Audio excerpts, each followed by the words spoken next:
Bismillahirrahmanirrahim.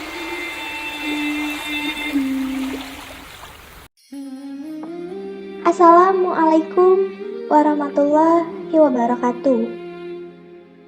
Segala puji bagi Allah Subhanahu wa Ta'ala yang telah menganugerahkan kita semua kenikmatan baik lahir maupun batin.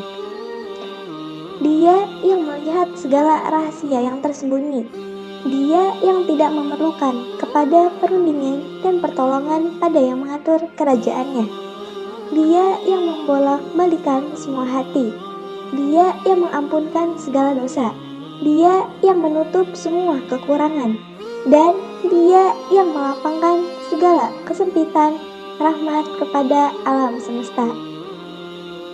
Hai Sobat Aisar dimanapun berada, tahukah bahwa peranan hati atau kalbu sangatlah berharga dan penting pada kehidupan kita? Hati atau kalbu inilah sebenarnya pangkal keindahan dan kemuliaan. Kunci keindahan yang sesungguhnya adalah kemampuan seseorang merawat serta memperhatikan kecantikan dan keindahan hati. Rasulullah Shallallahu Alaihi Wasallam pernah bersabda, dalam tubuh manusia itu ada segumpal daging. Kalau segumpal daging itu baik, maka akan baiklah seluruh tubuhnya. Tetapi bila rusak, niscaya akan rusak pula seluruh tubuhnya. Segumpal daging itu bernama kolbu. Hadis riwayat Bukhari dan Muslim. Untuk mengenal Allah Subhanahu wa Ta'ala atau ma'rifah kepada Allah adalah kenikmatan, kesempurnaan, dan kebanggaan manusia adalah dengan hatinya, tidak dengan salah satu anggota badannya. Maka hatilah yang mengetahui Allah. Hati dapat mendekati kita kepada Tuhan pencipta alam semesta. Hati dapat bekerja dan berjalan kepada Allah, dan seluruh anggota badan adalah pengikut, pelayan, dan alat yang dipergunakan oleh hati. Dari hati itu, apabila tidak dikenal manusia, maka manusia itu tidak mengenal dirinya. Dan apabila manusia tidak mengenal dirinya, maka manusia tidak mengenal siapa Tuhannya.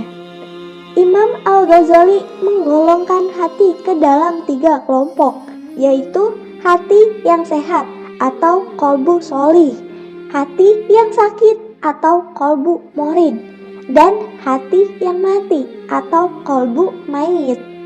Seorang yang memiliki hati sehat tak ubahnya memiliki tubuh yang sehat.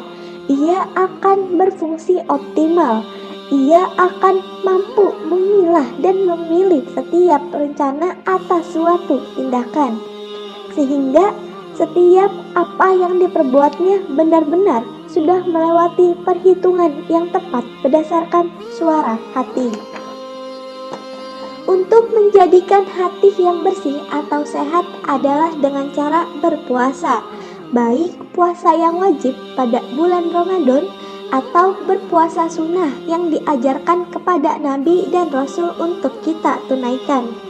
Adapun dengan berpuasa, kita akan meningkatkan ketakwaan, menghapus dosa, mengendalikan syahwat, memperbanyak amal sedekah, dan menyempurnakan ketaatan. Adapun orang yang hatinya sehat adalah ketika ditimpa musibah, dia akan tenang dan berlapang dada, tidak akan pernah ujub dan takabur ketika mendapatkan sesuatu, dan semakin tinggi pangkatnya akan membuatnya semakin rendah hati. Harta yang berlimpah menjadikan kedermawanan, dikarenakan menyadari semuanya adalah titipan dan ujian Allah semata. Berbeda dengan hatinya yang sakit dan mati, maka manusia tidak mengenal dan tidak ingin mengetahui, lebih suka mengikuti hawa nafsu serta kepentingan pribadi syahwat daripada taat dan cintanya kepada Allah Subhanahu wa Ta'ala. Bagi hatinya yang sakit dan mati, perbuatan maksiat yang dijalaninya tidak diperdulikan, merasa bersalah dikarenakan hatinya yang telah mati berbeda dengan hatinya yang sehat.